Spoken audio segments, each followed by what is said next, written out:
Hey guys, it's Chris here. Just thought I'd do another video real quick for you guys down in the basement tonight. I've had a couple of questions on the forum about arrow fletching, and that's something that I do a lot for myself. And I thought it would be something that I'd share because it's pretty easy stuff that maybe some of you guys that were thinking about getting into fletching would enjoy, because it is pretty enjoyable to do, and it's cool to be able to customize your arrows and that kind of thing and not have to rely on an arrow builder. And the tools that it requires are very, very elementary, and it does not require a lot of knowledge to do. So I thought I'd make a pretty short video just to say, hey, here's how easy it is to fletch an arrow and some of the benefits and what I do, and maybe some of you guys would jump in and do this, because I had another conversation with a guy today, and we were talking about arrow building and lengths of arrows and inserts and lighted nocks, and I was like, I'm sure a lot of people have a lot of questions, and I obviously don't have all the answers, but maybe it would be something that would say, hey, I can do that, and I would like to do that, but I thought maybe you guys would enjoy that. So I'm going to fletch a shaft, a bear shaft that's raw, and I don't have an arrow saw, and I could get one, and that would be fine, but I don't shoot enough arrows and build enough arrows to really have one. So I pretty much order all my shafts cut and squared on the ends, and it's important to have your arrows squared, and I'll touch on that a little bit. And when I say squared, that means each end of the shaft basically is cut and it's exactly square. There's no, when the saw cuts the arrow, it doesn't cut it sideways on the nock end or sideways on the point end to cause your broadhead to wobble, or the nock is not straight. That's very, very critical on a carbon shaft or even aluminum. So I pretty much just always order my bear shafts cut and shipped to me, just a bare shaft and squared on the ends. And there's a lot of builders that will do that for you at really no cost. And so that's how I order my arrows, and I'm able to not buy an arrow saw, and because I don't cut a lot of shafts. I may buy a dozen a year or 2 dozen. It lasts me a long time. So let's take a look at what I do with my shafts and how easy it is to really build an arrow from scratch and customize it to what you guys may want to do. So I'm going to move the camera up and show you just kind of some of the tools here that I have. Laid everything out ahead of time, and I'm going to build one, and you guys will see how fast this is. I'm not going to make this a long video.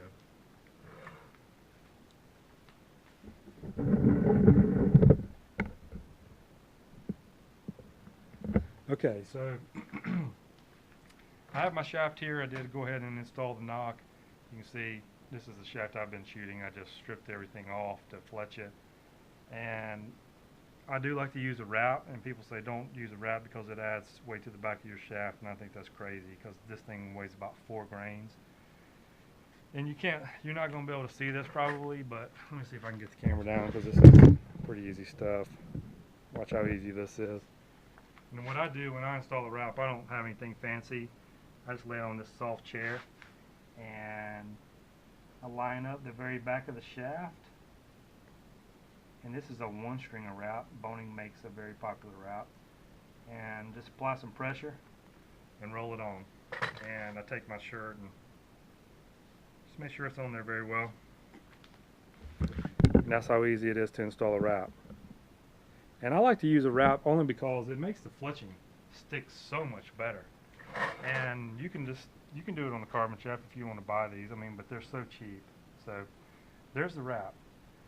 Next thing to do, this is an AAE mini blazer jig, and I love this jig only because it puts the most helical of any jig onto a blazer vane, which is great for broadheads. And there's a lot of jigs on the market. Boning makes one. Bitzenberger is the one that's been around the most. It's expensive though, but this is a cheap little jig. I don't know how much this is. It's $40 maybe. So it does have one off-colored leg, and all you want to do is just stick your cock vane in there if you want to, and of course your nock moves, so you can move this around. But I want to show you how easy this is to do. So you load your vanes in, those are in, your shaft is here. This is the glue that I use. This is found at Home Depot. It's Loctite super glue. It's the Ultra Gel Control, which is the one that I like because it doesn't set too fast like some super glues. And here's what I like to do, because this is critical. I like to take the glue and I like to put 3 dots And I start at the bottom and work my way to the top. 3 pretty decent sized dots. That just fell out because I'm not paying attention, but no big deal.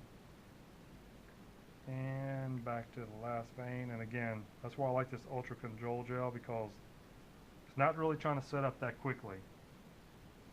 Another piece you probably have around the house is just a basic paper clip, and I take this paper clip, or you can use some safety wire. I've used that in the past, and all you do is smear those beads around on the base of the vein,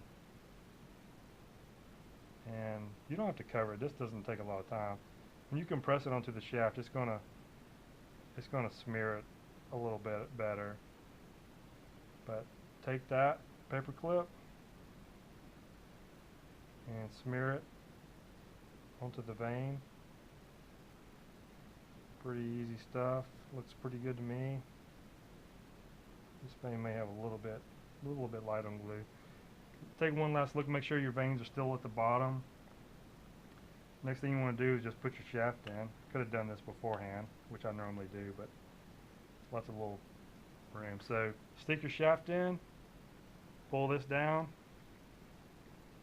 You want to stick this little cap on the top, pull it down and stick it there, sit it down, and wait about a minute or minute and a half, and give it some time. This is pretty much however long you would like to wait on your shaft. I don't like to put the glue up yet. I'm going to show you one more thing, but that's pretty much it to get the shaft on there. And I like this little mini jig because the helical that it puts is insane. I mean, it spins ahead really, really well. So it's a great jig. It is not very expensive. There's a couple of maintenance things you need to do to clean the glue off of the jig, which is very easy to do. And I'll touch on that in a minute. I laid some more important parts out here. You can see I've got some acetone here. This is important if you want to clean your shaft. I also use this to clean the base of my veins, just to clean any oils off or anything like that. Just a quick swipe along the base of the vein. And this is the boning insert iron, which is to me the best thing you can use for an insert. And then I used to use some 5-minute epoxy to put my inserts, and I still keep this. I use that every now and then if I want to take one back out. But let's go back to this. This thing is probably, I gave it a little more time than it needed. It's done. Take it out. Set the jig to the side. And one thing that I like to do, I'm going to pull this closer. Hopefully you can see this. Let me get it right here. So I like to do what's called top and tail. And that's just to basically take the glue and put it right on the very tip of the vein. Not a lot, just a little bit. Hope this shows up. Just a dab, front and back. And this will help you if you ever shoot through a target. It won't rip this vein backwards. And it doesn't weigh anything. So let's go top and tail, and it just helps your veins. It's a little more adhesion in case, like I said, if you do shoot through a target. Just a good practice. It's not necessary. A lot of builders don't do that, but if you're doing it in your basement, do that. So, okay, so that's how easy the vein was to do, and that did not take a lot of effort at all. And you can see this is a pretty simple wrap, just plain orange, black veins. And it looks cool. So, if I have a couple of custom shafts. These are my hunting arrows. You can see I custom designed these, and you can do a lot of things with your own, imagination. But I like to do things that most other people don't have. But here's something critical. I want to talk about the insert and why, and when you build your arrows, it's important. And you can see here I have this ram cat already screwed onto this insert. Hopefully you can see this. And what I do, people always ask, do you need to line your veins up with your fletching? And you don't, really, because the front of the shaft and the rear are independent of each other.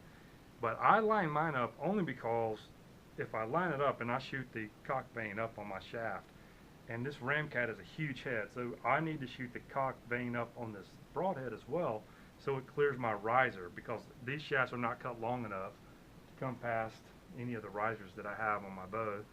So it's important. So what I do is when I'm building my shafts, I go ahead and install the broadhead on the insert, and I'm going to see if I can see it from behind, and you can't, but you can see right here, I'll make a very small, can't see it, but I marked one of the blades with a Sharpie marker.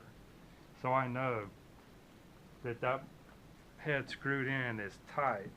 And when I install this into my shaft, because this is already flesh, and I know that this is the way it's going to shoot, when I install this with some glue, I basically only need to mark that mark so that it's on the top of the shaft.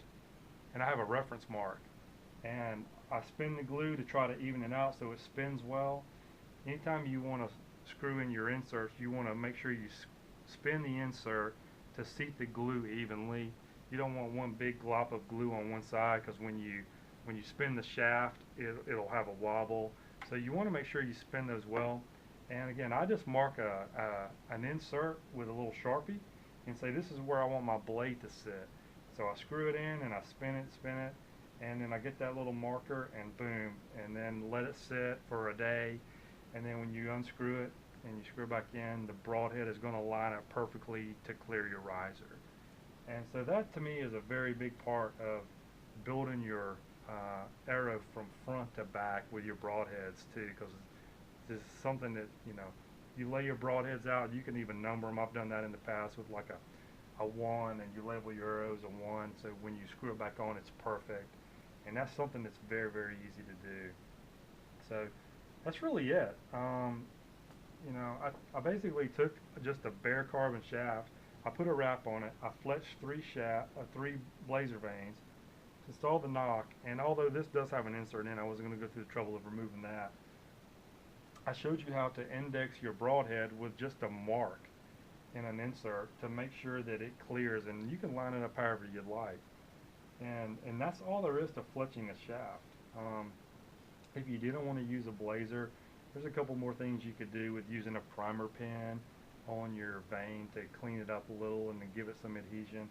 You want to make sure you use some acetone or denatured alcohol on your carbon shaft to get it as clean as possible. But again, that's another reason I like the blazer, or the wrap, I'm sorry, because you don't have to worry about that. So anyway, pretty easy to do, and again, you can customize it and have some stuff no one else has. So hope that helped, and if you have any questions about building an arrow, then shoot me up and I'll try to answer it for you. Thanks.